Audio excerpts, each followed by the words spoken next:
Senator Roberts. Thank you, Chair. Just continuing on the Origin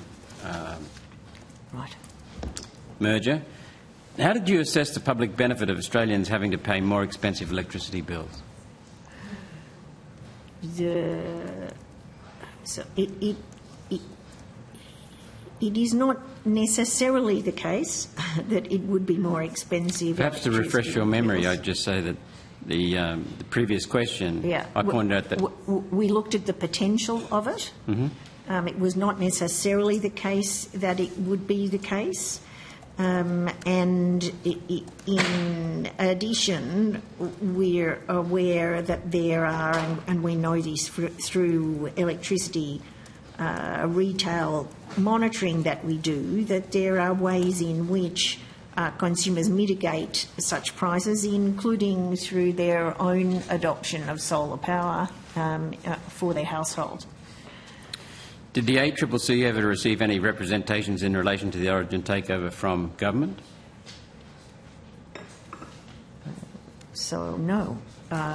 We make those decisions independently. Did the ACCC ever receive any representations in relation to the Origin takeover from Australian Super? I'll see if Mr Loyner knows that. I do not recall it, actually. We're certainly well aware of the developments where Australian Super then led shareholders to resist the offer. Was the fact that Australian Super... Go on, Tom. Sorry, Mr Loyner. I was just going to say, I can't recall either, but if there were submissions, they'll be public on the register, so we can provide a link to those if they do exist. Okay, thank you.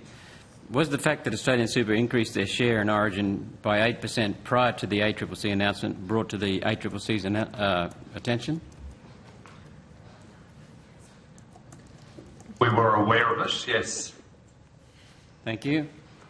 Were you aware that Origin's share price surged by 5.5% after the ACCC decision? Again, we were aware of it.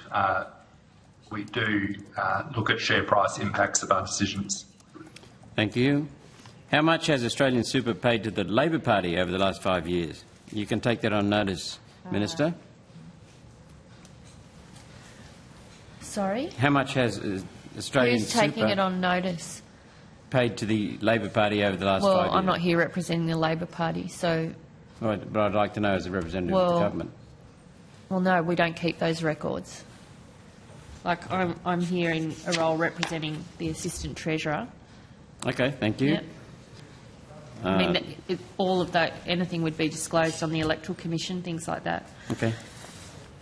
E-conveyancing, I have just a few questions on that. I wanted to raise this subject of competition issues in the e-conveyancing market that have been brought to my attention by some companies in the sector. I understand that this market is completely locked up by PEXA. The Productivity Commission confirmed that. A publicly listed company that's worth billions of dollars and making $300 million a year in conveyancing fees. I'm told that the states are trying to open this up to competition with a mandated date of December 2025, but are failing and need federal government intervention. What's your view on the need for competition in this space, and what is the role of the federal government? Senator Roberts, all of these questions have just been No, not that one. Yes.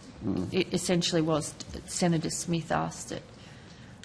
All of the questions about e-conveyancing, and you know, I'm sure the chair... Not on this one. With this in regard to the states and their interaction with federal. Yeah, it was. But anyway, I'm sure the chair is happy to. I'll defer to Senator O'Neill. Thank you, Chair. Thank you, Senator Roberts.